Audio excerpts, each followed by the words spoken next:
All right, I'm recording this on the 28th. Yesterday, something very interesting happened. I will go ahead and recap it. By the way, this is brought to you by Alienware. For those who did not see. Yesterday, some folks who were previously attached to some LCS teams announced a new venture, the Esports Certification Institute, which sounds really prestigious, but ultimately just boils down to a situation where you can pay a fan or somebody who wants to work in the space, $400 to take a 3-hour-long exam that will certify you as capable of working in the esports space. Now, before we get to the details there, I'll tell you what the very first thing I did was for this. Noticing that someone else had essentially released a product that had limitless amounts of money you could generate from it, right? Because essentially no margin, at a very high price. I did the most capitalist thing I could think of, which was I created a competing product at an incredibly lower price, meaning that I basically said, hey, if you sub to my Twitch channel, I will issue you a esports certification. And I'm happy to say that after basically like 200 requests on yesterday's Twitch stream, I am now Travis Gafford Industries, or Travis Gafford Institute, maybe I need to change to that, the largest esports certification entity in the industry right now. So I'm happy to say that. I probably could have gotten more than 200, but I had a meeting, so I had to turn the stream off. But still issuing those as we speak. Anyway, clearly this is a very lucrative project because it worked out really well for me yesterday.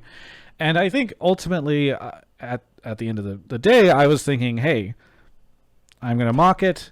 That's all I really need to do. The rest of the industry who is not attached to this is kind of shitting on it, so whatever. And then last night, I ended up having a conversation with someone who doesn't work in the industry, and they ended up highlighting something to me that I had felt really uncomfortable about throughout the day, but had kind of like pushed into the back of my mind, which is, this should be a joke, right? Like the idea of it is really ridiculous. You look at some of the questions on the exam, they seem pretty questionable, at least in the practice study guide you can get. And this is an industry that keeps changing and it's fragmented. The idea that you could actually get some sort of certification or there's an exam that could make it so that you could work in any part of the industry is really ridiculous. This is not a situation where you are learning a programming language or a tax code like you see in certificates in other industries. So it's just, the whole idea is really weird, and it's something that people shouldn't really take seriously. But there's one thing that's kind of scary about this, which is how many leaders in the industry are attached to it. And that's the thing that kind of spooked me. If you go to their website, one of the very first things you see is, quote, industry leaders are behind this mission. And then you click that and you actually see their list of advisors. And yes, there's a lot of people on that who are the types of people that I see attached to anything that sounds like an esports initiative, because they'll go, oh, I could be a part of this industry, whatever. They start salivating at the idea that they can share it on their LinkedIn and it can help validate what is otherwise somewhat questionable work in the space. But there are a ton of people that I have a bunch of respect for that are on this, and actually I tend to think have very high moral character, and that just sucks. It was painful for me when I opened that up yesterday morning and saw some of the names that are on here. Because ultimately, this thing feels like it's a predatory grab at fans who are incredibly passionate. The top of the website literally says, want to work in esports, and you can stand out from thousands of other applicants, right? One of the things that I constantly get asked, and I think all of us do in the space, when you go to do like a Q&A or something at a college or whatever, is do you have advice for someone who wants to work in esports? And so it's no wonder, by the way, that a lot of these advisors, when they went to go promote this initiative and their involvement, said, oh, it's going to be great because we'll be able to figure out, what applicants are best. We'll be able to narrow it down. We get so many. Let's break that down for a second. This industry, which is completely supported by fans via advertising, media rights deals, event tickets, merch sales, etc., there's so many people who support it and love it that those people passionately want to get into the space and help contribute to its success. And we are so lucky that we all get to work in this space where people are clamoring to contribute and help us out and make things better and build it higher and bring more success, whatever. And many of us have been in this situation ourselves where we looked at esports and thought, man, we'd love to work in this space. It'd be so cool to be able to do this or contribute or whatever. We love esports. That's why we ended up doing it. So we have all these candidates. What do we do as an industry? Do we build out HR or better processes within our own organizations for finding talent? Do we train ourselves and our staff to interview people and find great candidates from across this broad spectrum of humanity and create a diverse and inclusive industry? No, we look at this as a monetization opportunity. Even though people are already buying jerseys and things in game to support us and subbing to our channels, we think, hey, here's one more way to pull money out of the pockets of folks who in many cases are just graduating college and are in tremendous debt because they've been told that's what they're going to be able to do to get a job. And we outsource our problem of having too many candidates into this standardized 3-hour test that seems pretty questionable and actually potentially won't help us get great candidates. And this also creates a situation where we are selecting via this process, where we've created a funnel where now the only candidates we can get are people who can afford $400 and can succeed on a standardized test over the course of 3 hours. That does not actually resemble, by the way, a lot of the thinking that you will need in order to succeed in this really chaotic creative environment that we all find ourselves in every day. Our problem is that we have too many passionate people who are trying to apply. That is our problem as an industry.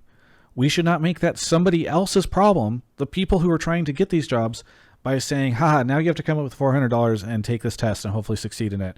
Go study this study guide. So getting back to that conversation I had last night, my friend asked me how it is that all these respected individuals in the space could possibly think that this was an appropriate thing or get suckered into publicly endorsing it.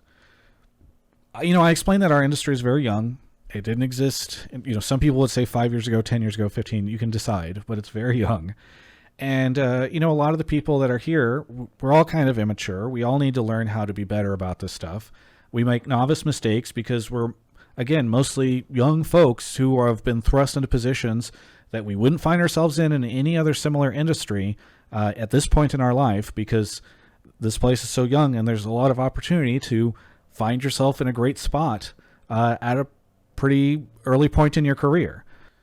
So then she said to me, okay, I get it. A lot of people are learning, but for the advisors who endorse this thing and said, hey, this is great, and have their names attached to the website, and again, are listed as advisors, address any of the problems with this? Will they, after tweeting, hey, this is a great thing, tweet, wow, we've learned a lot, or there's a lot to figure out, or here's what I'm hearing, or any of this stuff?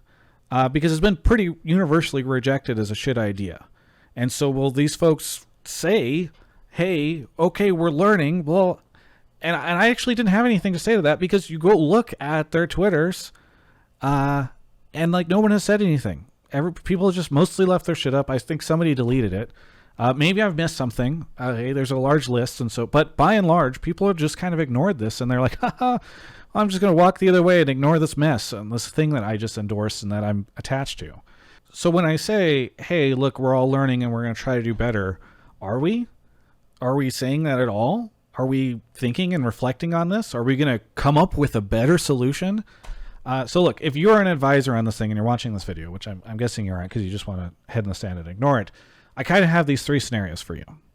Scenario number 1, you decided to attach your name to this and become a part of it because despite not really caring about the problem, the opportunity to just have your name attached to something in exchange for some equity that might actually become worth something at some point in time, you get some money from it, that seems incredibly unlikely to pan out for you. This thing seems fairly dead in the water.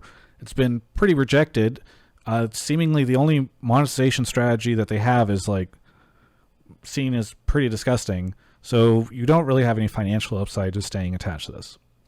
Scenario 2, you thought, hey, if I get attached to this and my name is on this list of other people in this industry, it can add a lot of credibility to me. I can stick it on my LinkedIn or on my Twitter description. It helps heighten my prominence in the space. Well, this thing now looks pretty toxic. I actually had a different friend I was talking to about this last night basically say, I feel like the advisor page is the wall of shame if you got attached to this thing. So being attached to this is not going to help you. In fact, it's actually the opposite. So scenario number 3 is you decided to become attached to this because you believed in the mission.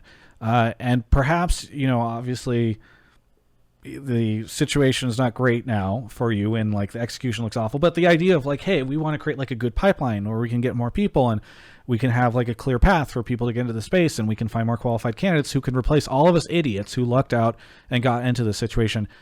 Great. You had probably the right and moral and good intention in doing this. And guess what? Supposedly, there's a shit ton of other amazing leaders in the space who are on this page with you who supposedly believe in that same mission. What if all those people figured out ways to create opportunities for diverse candidates to come into the space? What if we figured out, hey, best practices on this stuff? We took courses ourselves to learn how to become better interviewers, or we hired HR people who can help find great candidates.